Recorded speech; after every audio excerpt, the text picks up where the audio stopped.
Sorry. First of all, my name is John Grossen, and I am always happy to talk about my hometown. I love New Springfield. The picture that you see on the board or on the screen up here really isn't my topic, because I could not find any pictures of the Grant Street corner back in the day. I'm going to be talking about Grant Street and some of the things that went on around that street. This one happens to be on the square. This picture was taken around 1912, 1913. And despite the best minds in the place here, we can't find out what kind of car it is. We think it's an Overland, but we're not sure. We do know that the horse and buggy belonged to Doc, the doctor in town, Dr. Blackwelder. And he lived in the corner house on the southeast side of the street. The house is still there.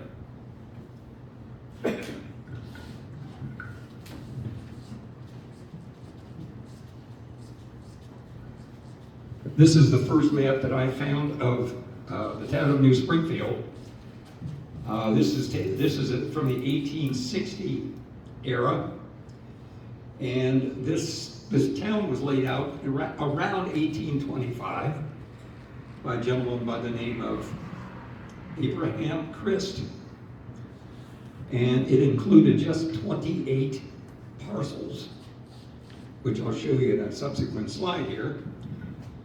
And there was no street names or anything because it was just a crossroad.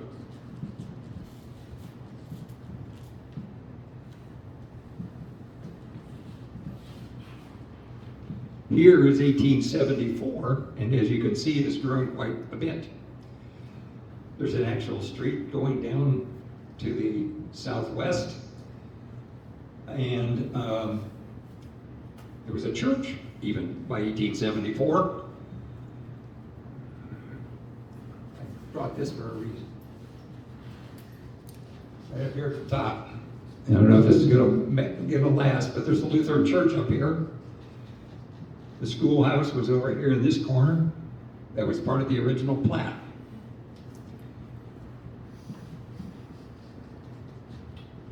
This is the original plat of 28 lots, and it shows you down the bottom corner down there is where the school was. That's a school that was demolished about 2 years ago.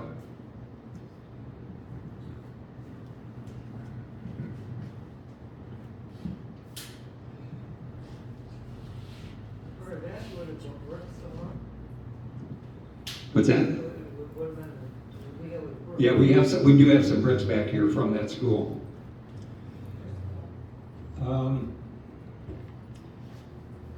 This corner in 1860, this corner, what now is Grant Street, it wasn't Grant Street then because there was no street. There was a steam-powered sawmill operated by Dizer, Shale, and Felger. It was still back in operation in 1874 on that corner. That's the corner today where Welsh Motors was. But this is 1860.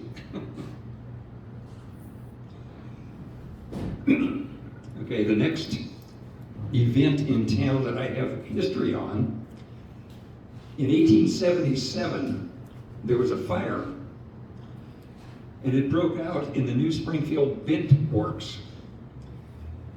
And the New Springfield Bent Works was in business making bent wood.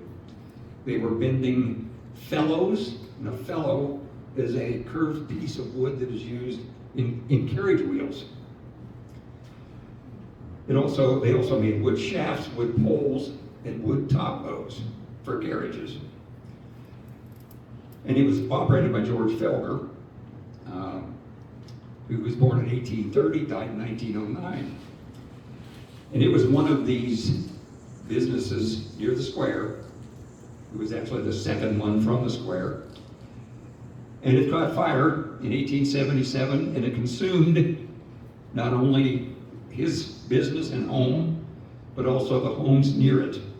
One owned by Samuel Shearer, and one owned by S.F. Adling, and the reported loss, total loss, was $13,000.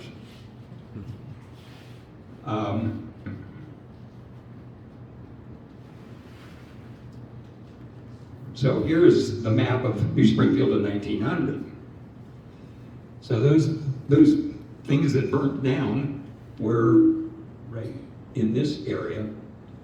They've all been replaced. You know, 20-some years later. And at that point, you can see right up here, right, that one, the bending works has moved to what was once the edge of town, and the bending works is there. The house that was built by Mr. Felger there still remains. It's in pretty sad shape right now. It's painted red. So if you drive down that part of that street, you'll notice it on the right-hand side. It was later occupied by Mr. Geiger, who we'll talk about here in a minute, and a number of people over the years. Oh, also, in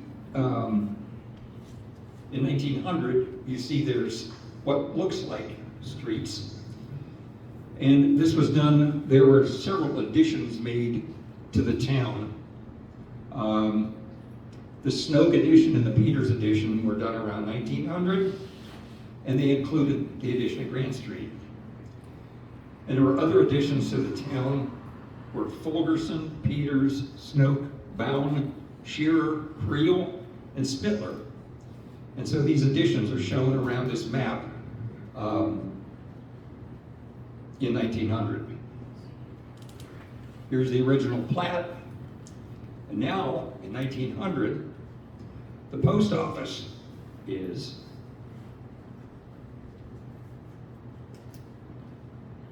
right here. You can see my little green dot.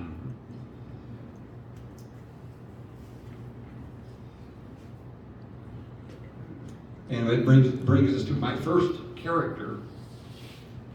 The first character that I want to talk about, his name was Samuel James Shearer. He was born in 1836 in Cumberland, Pennsylvania, Cumberland County. And when he turned 18, he left the farm and accompanied a government expedition to Utah, guarding military stores. At the time the Civil War broke out, he was back in Pittsburgh, where he enlisted in the West Virginia Light Artillery as a sergeant. He enlisted as a sergeant. How that happened, I don't know. By the spring of 1862, he became a second lieutenant, and he was involved in 8 Civil War battles, including Bull Run.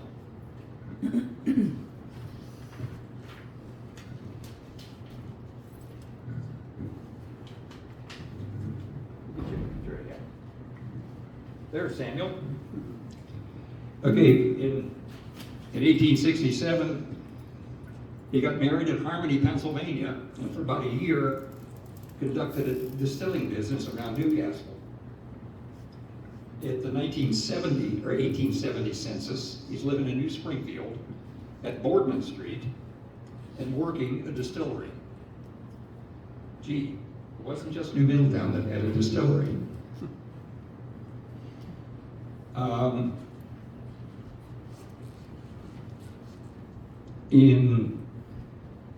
Also by 1874, his business was listed as a dealer in groceries and Yankee notions, grain, etc. He was also proprietor of a distillery and manufactured liquors. Now, Yankee notions, how many know what that is? Very few. One does. I told you already. I had to do some research on this. Yankee notions were sewing supplies, thread, needles, buttons, and so on.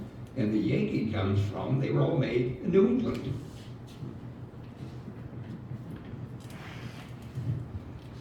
Here is the replacement house and store that Samuel Shearer built. This store, the building on the right of the picture, was very close to the corner of what now is Grand Street. The house on the left, not the one clear far left, the one that's clear far left is still standing. The one kind of in the middle of the picture here was just raised in 2001 or 2012, I mean. I'm sorry, 2022, get my facts straight. So he built, after that fire in 1877, Sam built the home and built the new store. And his wife, Carolyn, her name was Carolyn, the middle initials was Y, I don't know what that was. But the store went by C.Y. Shearer, and it also had the post office. He got the postmaster job, and so his wife basically operated the store, and he operated the distillery. He died in 1897 from a kidney ailment called Bright's disease. And he was just about to be appointed postmaster before he died.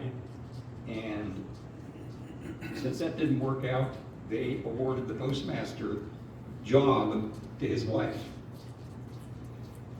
And so she took over and was appointed postmaster right after he passed away in 1897. At that point, another fellow came into the picture, a guy named John Morrison, who was born in Unity.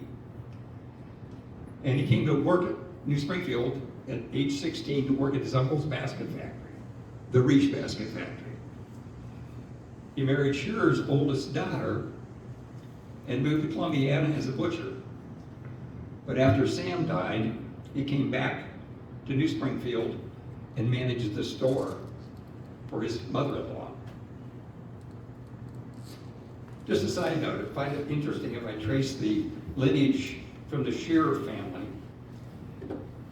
Mr. and Mrs. Shearer's grandson, from their youngest daughter, his name was Theron La Mancha. Now, if any of you know where Theron's country store used to be, that was Theron La Mancha. So there's a tie in the grocery business back to New Springfield.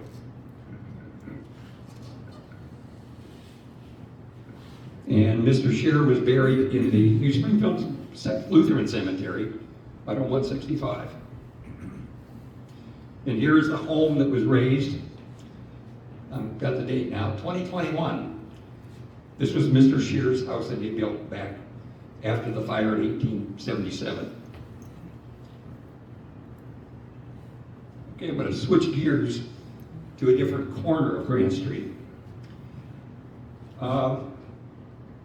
In 1903, on the spot there on the map, the New Springfield Butter Manufacturing Company was built around 1903. It was built by Floyd Johnson, and the owners that were in on this were people that are familiar to New Springfield people, H.O. Brown and William May.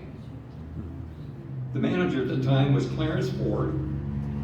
About 1905, John Morrison, who had the store on the corner now, who was managing the store on the corner, is the director and the manager of the butter manufacturing business.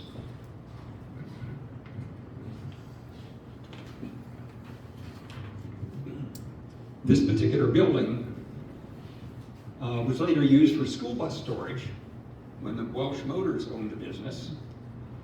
And later, the New Springfield Volunteer Fire Department used it to store materials and some of their equipment from 1947 to 1949. And it was later converted into Welsh's Body Shop. The building is still located on Grand Street behind Coventry Auto Sales. On the next corner, we're moving forward on the corner a little bit. This gentleman named William Geiger came in the picture.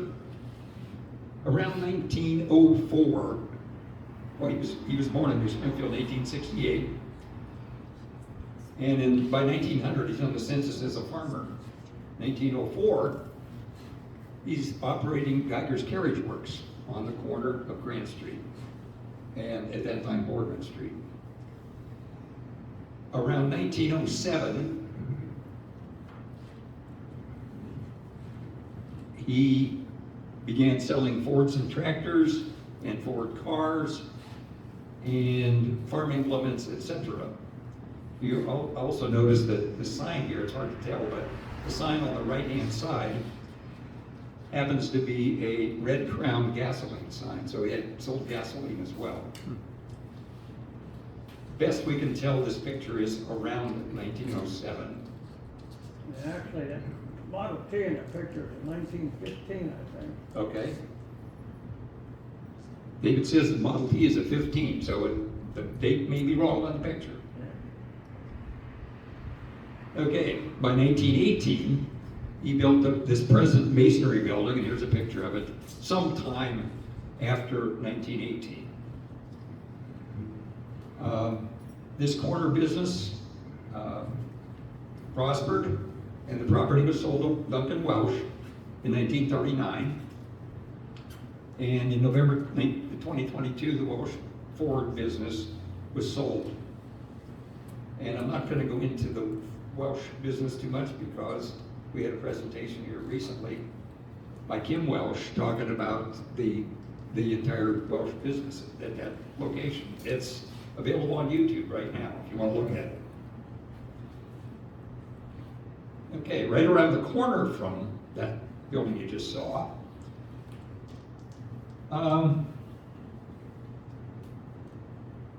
back around the turn of the century, the Church of God came to town. A guy named G.T. Clayton and his wife were members of an evangelistic party. They were traveling the Ohio River on a houseboat called the Floating Bethel. They were establishing new congregations of the Church of God. They docked in Pittsburgh when my second great aunt, Anna Gebhardt, contacted them and asked them to preach in this community. They came in 1898 and their first service was held in the New Springfield Schoolhouse. Those that attended had meetings at homes, 3 basket factories in New Springfield, and shops, and they also had tent meetings. The church was built in 1914, and by 1958, the attendance had grown to require more space. A new church was built and dedicated on property donated by the Harvey May family in 1959, just outside of town.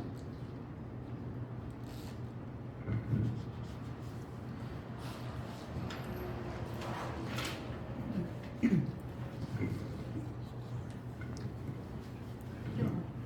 that building gone? That church? Nope, I'll get to that. Oh, sorry, Mr. I'll get to that. On January, by the way, that building that she was just asking about, that church building, we'll be talking about a little later here in the presentation. I'm kind of jumping around a little bit. I'm trying to follow this in kind of a date sequence, so we'll get to that. On January 19th, 1917, the Shear store building was severely damaged by fire and was later demolished. So that Shear store is gone. The house was still there, as you saw. It wasn't demolished until 2021. Come on, here comes another fellow into the picture. A gentleman by the name of Charles Franklin Stewart, who was born in 1885 in Mercer, PA. In the 20 census, he was in Bezetta Township in Trumbull County as a superintendent of the district schools. In 26, principal of Canfield Grade School. And in 1926 also, H.O. Brown sold the store to C.F. Stewart. That was the big store on the corner of New Springfield, on the square of New Springfield. In the 1930 census, He is a Boardman Street merchant at the general store. In November 31, he moved merchandise and the post office to a new building and a new house on Grant Street.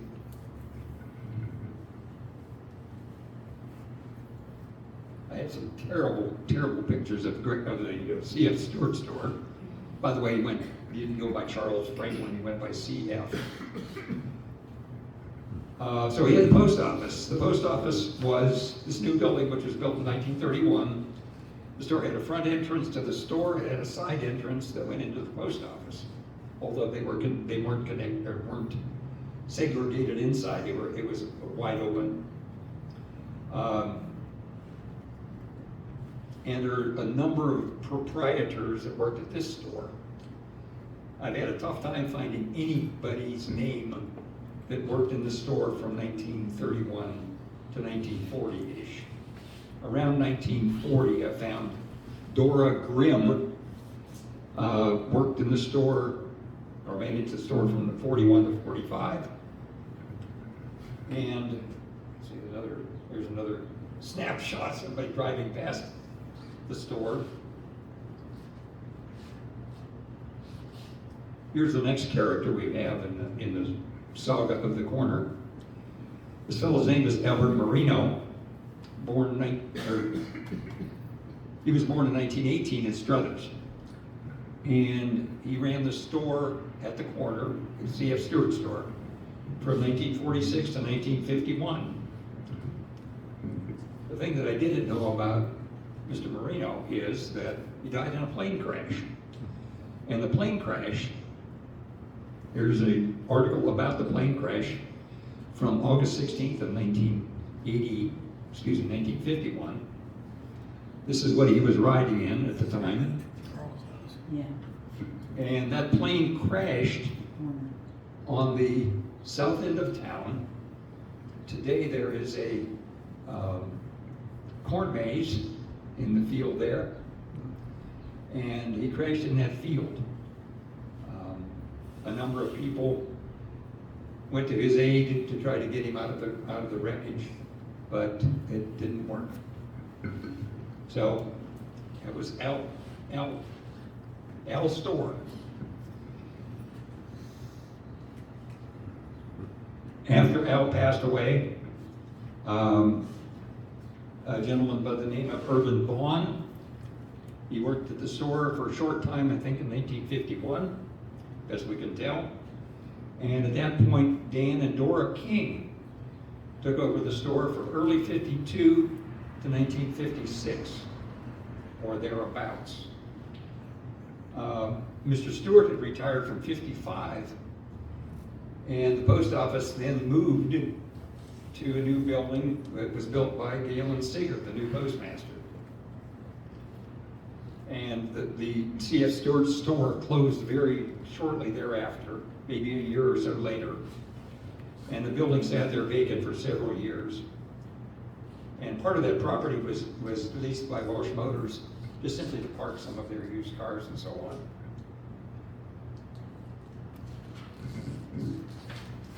This picture that's on the screen now is Welsh Motors in 1955. And I'm going to go back a couple pictures. I want to show people something. If you get it done.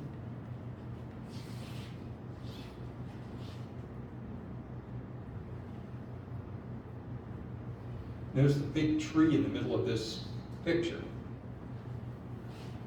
That's a big elm tree. And it was quite sizable in whatever date's on this picture, whether it's 1907 or 1950. Here's the same elm tree off to the right here in the picture. And by 1963, I found an article, and I lost it. I found an article about, it was in the Vindicator, simply about cutting down that tree because they were going to move some things around and they needed the tree out of the way. So this is 1955, a couple brand new 55 Fords sitting out front.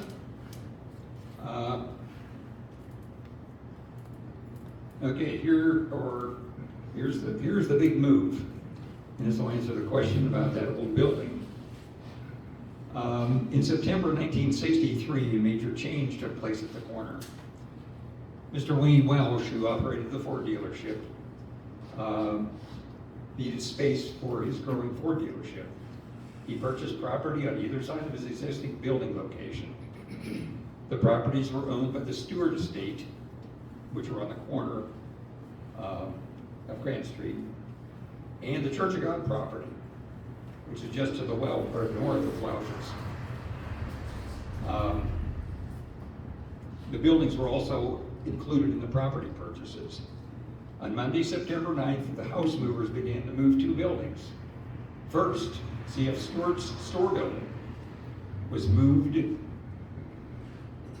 to the rear of Welsh's, and it was attached to the building that once was the new Springfield butter manufactory. This building became addition to the body shop and remains in 2024. Secondly, the new Springfield Church of God, which is located just north of the Welsh building, was moved to the corner. The space left by the church building allowed for a much larger space for display of new and used cars. The church building was angled across the corner. It was promptly remodeled into a Shell gas station and service center. Overhead doors and automobile lifts were added. The first manager of this new business was Gary Wentz, and later Mr. Carl DeRhodes, Frank's older brother, ran the business, and it provided various services to Welsh's. Oil changes and lube, undercoating, and general maintenance.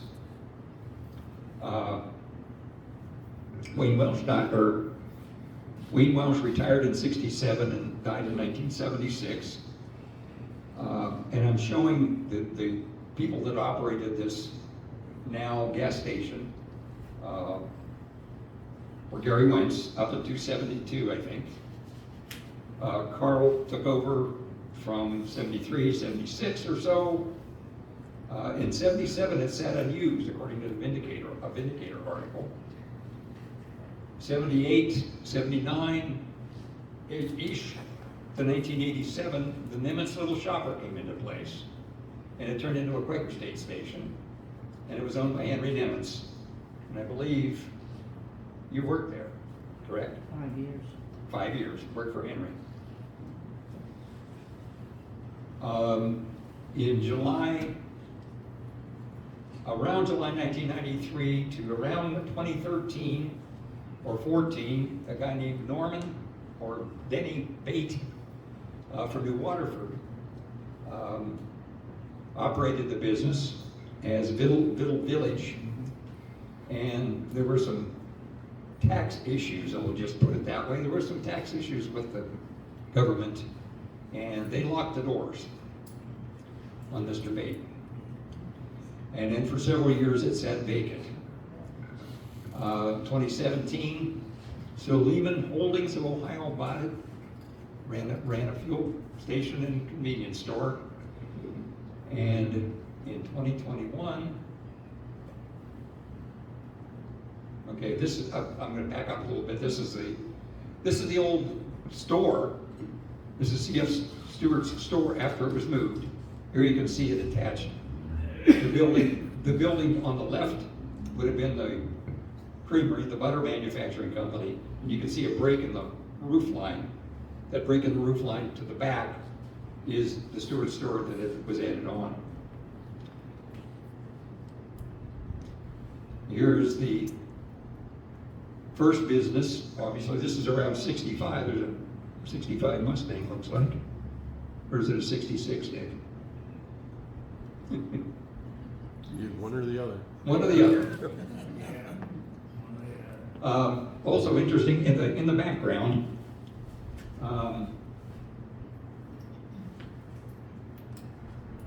the house right here was Mr. Stewart's house.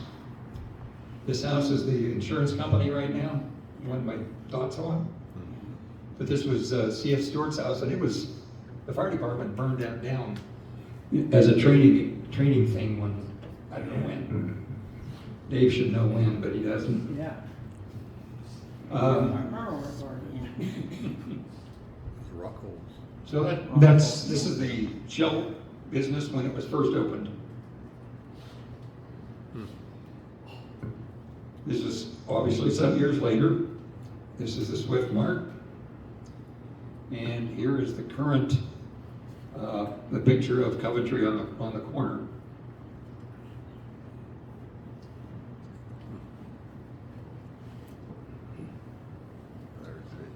Okay, the one corner that I haven't talked about on Grand Street is across 165. And in 1949, early 50, this is the New Springfield Volunteer Fire Department building. And there's not really much, if anything, left of that building. Well, it was actually used by the road department as well as the fire department. The bay on the right was where the road department truck was, and the bay in the middle where the fire truck was. Right. We used to try to sled ride behind that building. And that little tower, even that tower you see behind the building, used to have a smaller siren on it. When they got that bigger siren, it was too heavy for that tower, so they built that second tower on the roof of the station. Okay. Yeah. This original building was built on fill. That whole corner was filled in. We built it on a slab, and after a number of years, the slab wasn't holding up well. And one thing was unique about that station, it had hot water heat, and the pipe was embedded in the floor. Totally done today. 21 of it. Here's the next iteration of that building, and this is after a meeting room was added on the north end of the building, and this was around 1975. Yeah, the road department moved out in '62, the new Township building, and we had the whole thing ourselves then. Okay. This is in 2001, That's the new Middletown station on Southern Road. and here is in 2014. A little different design on the front of the building. Tore the old part completely down, dug down to solid ground, put a basement under it, then put the new apparatus bay up, and there's a shelter underneath, so you got a tornado or something coming through, people in a trailer court could come down there and sit in that shelter underneath until the storm was over. If you see above the double door going into the hall, that's the stone that used to be above the center door of the old building. With the name on it. Okay, and here's a Google Maps picture of the building today. I didn't have a picture of it late yesterday, and I thought, I know how to get one. So I took this off the internet. Now, first of all, I want to thank everybody who helped me gather up the information about this little part of New Springfield. But there's one remaining question.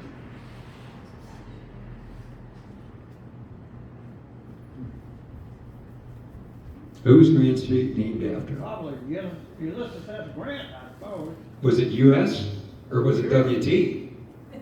Who else would have been named? You know, that Garfield Road too. Well, actually, Garfield Road wasn't named after James Garfield. It was named after the little town of Garfield on 534.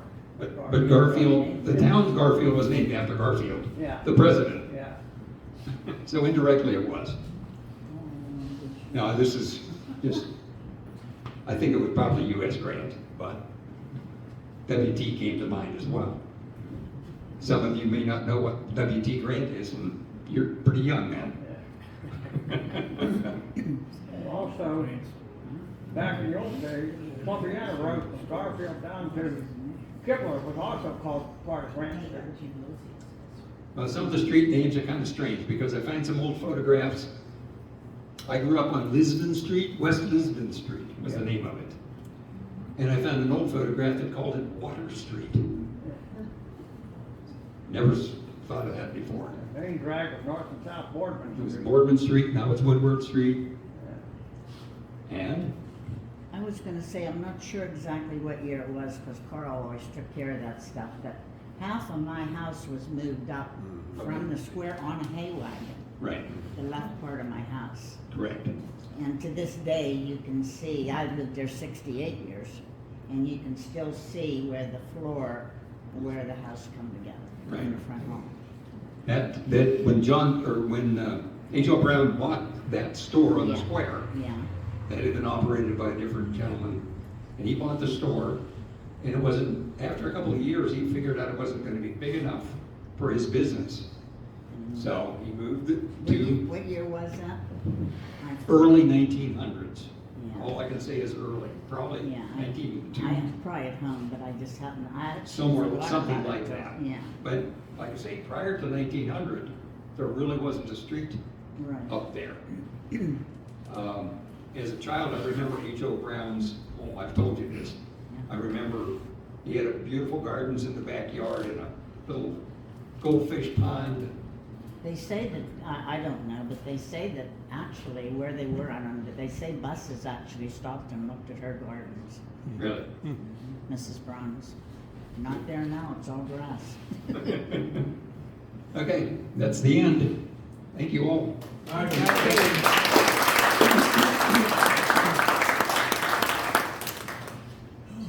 Maybe I missed a page.